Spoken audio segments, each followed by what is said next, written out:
साल 1896 में आगरा से 50 किलोमीटर दूर खेड़ा राठौर गांव में बिहारी राठौर के घर एक लड़के का जन्म हुआ। लड़का एक गरीब राजपूत परिवार में जन्मा था। जैसे जैसे बड़ा होता गया उसके अंदर नेतृत्व करने की क्षमता बढ़ती गई। 25 की उम्र तक आते आते वह गांव में होने वाले लड़ाई झगड़ों को सुलझाने लगा। गरीब होने के बावजूद 43 की उम्र यानी साल 1939 तक आते आते गाँव में उसका कद इतना बढ़ गया कि गांव के किसी भी विवाद पर उसका फैसला ही आखिरी फैसला माना जाने लगा।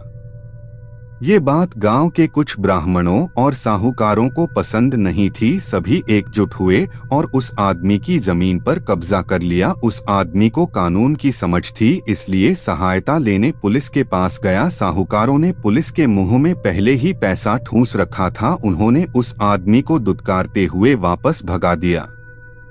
अब उस आदमी के पास जो थोड़ी जमीन थी वो भी नहीं बची। ऐसे में उसको बागी बनने के अलावा और कोई रास्ता नहीं सूझा। जानेंगे पूरी कहानी, लेकिन उससे पहले मेरा नाम है आजाद। आप देख रहे हैं पॉजिटिव क्राइम पॉडकास्ट। अगर आप चैनल पर नए हैं तो चैनल को सब्सक्राइब और बेल आइकन दबा दीजिएगा ताकि इस तरह की कहानी आप तक जल्दी पहुंच सके। तो चलिए कहानी शुरू करते हैं। आज की कहानी उसी डाकू मान सिंह की जो देश का सबसे बड़ा डकैत माना जाता है। लोग 32 पुलिस वालों के हत्यारे का मंदिर बनवाकर आज भी उसकी पूजा क्यों करते हैं, आइए जानते हैं। साल 1928 में ब्राह्मणों और साहूकारों ने पहले जमीन पर कब्जा किया, फिर मान सिंह पर लूट और मारपीट का झूठा मुकदमा लगवा दिया। पुलिस ने मान सिंह को बेदर्दी से पीटा और कुछ दिनों तक जेल में रखने के बाद छोड़ दिया। मान सिंह जैसे ही जेल से वापस आया, उसे पता चला कि ब्राह्मणों ने उसके भाई की पिटाई की है। उसके मुंह से खून निकल रहा था। भाई का जुर्म सिर्फ इतना था कि उसने ब्राह्मणों के कुएं से पानी भर लिया था। मान सिंह से ये सब देखा नहीं गया। 30 जनवरी 1928 में मान सिंह ने अपने परिवार के कुछ लोगों को साथ लेकर उन ब्राह्मणों और साहूकारों पर हमला बोल दिया। उस दिन गांव में तलवारें, लाठी, भाले और बंदूक सब चला। मान सिंह ने उनके घरों और खलिहानों को आग के हवाले कर दिया। उस दिन गांव में सिर्फ चीखों की आवाजें थीं। मान सिंह इतने गुस्से में था कि उसने 2 ब्राह्मणों और एक साहूकार को पीट पीट कर मार डाला। उस हमले में कई लोग घायल भी हुए थे। इस घटना के बाद पुलिस मान सिंह और उसके परिवार के पीछे पड़ गई। मान सिंह परिवार और कुछ करीबी लोगों के साथ बीहड़ की तरफ निकल जाता है। चंबल के बीहड़ में मान सिंह का दिल नहीं लग रहा था। एक दिन मान सिंह अपने गांव चला गया। गांव पहुंचते ही पुलिस ने उसे पकड़ लिया और अंग्रेजों की अदालत ने उम्र कैद की सजा सुना दी। मान सिंह जेल पहुंच गया। इसी बीच पुलिस ने उसके 2 फरार बेटों जसवंत सिंह और धनवान सिंह को मुठभेड़ में मार गिराया। इस खबर ने मान सिंह के भीतर आग लगा दी थी।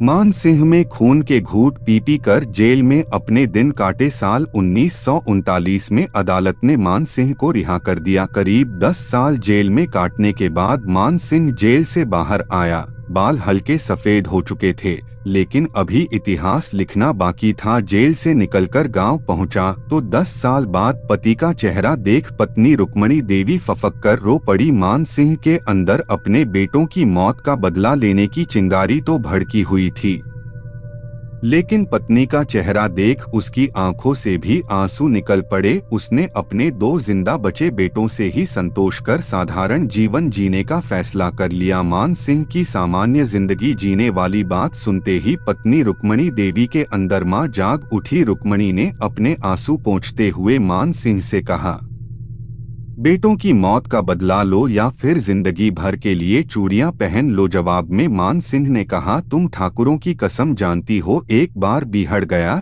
तो वापसी का कोई रास्ता नहीं होगा। उसी वक्त मान सिंह अपने 2 जिंदा बचे बेटों अपने भाई तहसीलदार सिंह की तरफ देखता है और कहता है, चलो अब होगा खून का इंसाफ। मार्च 1939 में मान सिंह अपने परिवार के कुछ लोगों के साथ बीहड़ पहुंच जाता है। परिवार के अलावा कुछ अन्य लोगों को मिलाकर उसने कुल 17 लोगों का गैंग बनाया। मान सिंह ने सबसे पहले अपने सबसे बड़े दुश्मन पंडित तल्फीराम को निशाना बनाया। दरअसल तल्फीराम ने ही मान सिंह के बेटों की जानकारी पुलिस को दी थी।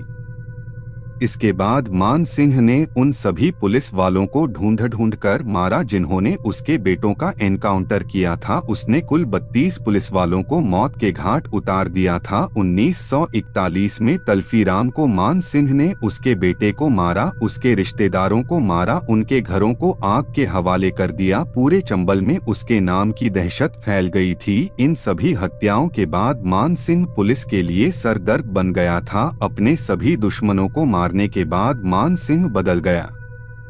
पुलिस के रिकॉर्ड में मान सिंह पर 112 मामले सिर्फ लूट के दर्ज थे। दरअसल अपने दुश्मनों का सफाया करने के बाद मान सिंह ने अमीरों को लूटना शुरू कर दिया। उस समय चंबल के आसपास का कोई रसूखदार नहीं बचा था जिसे मान सिंह ने लूटा न हो। इसके साथ ही मान सिंह का एक नियम था, वो राह चलते किसी भी व्यक्ति को नहीं लूटता था, न ही उसका अपहरण करता था।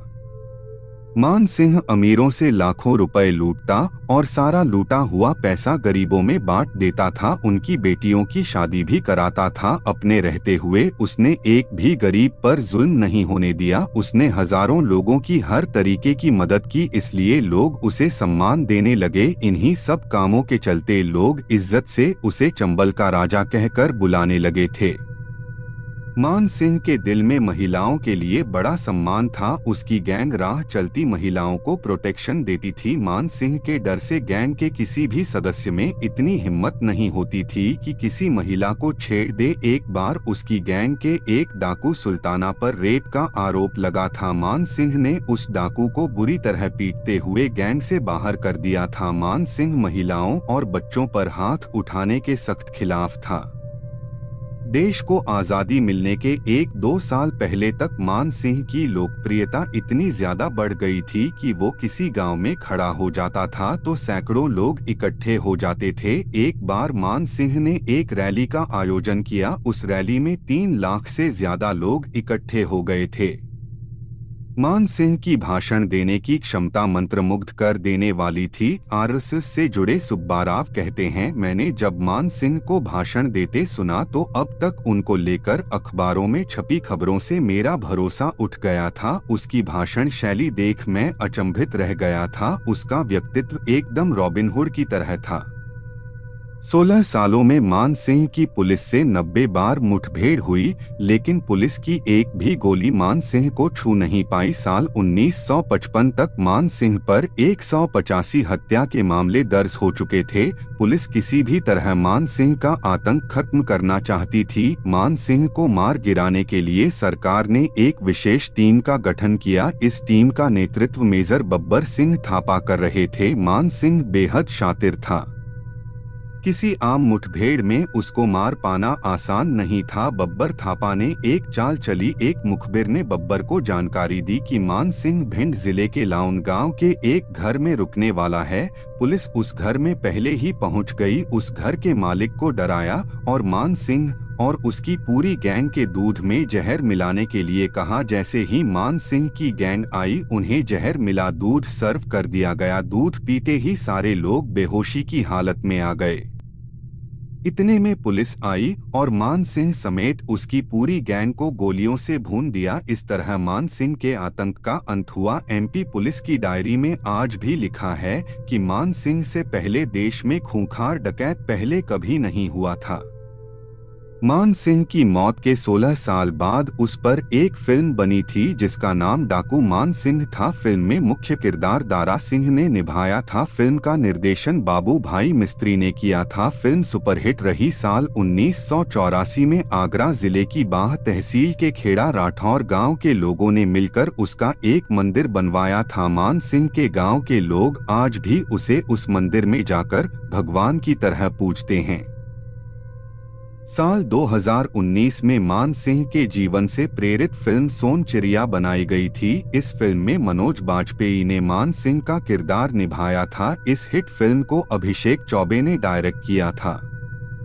मान सिंह के जीवन पर आधारित कई राजपूत लोकगीत और नाटक नौटंकी आज भी प्रचलन में हैं। मान सिंह के जीवन पर बना एक चर्चित लोकगीत है रस्ता चलता कोई नहीं लूटाना बहिनों से छिने हार जो भी मिला सो बांट दे बहिनों को पहिने भात। इसका मतलब मान सिंह ने सड़क पर चलने वाले किसी भी व्यक्ति को नहीं लूटा और न ही किसी लड़की का हार छीना। जो कुछ भी उन्हें मिला उसे गरीबों में बांट दिया।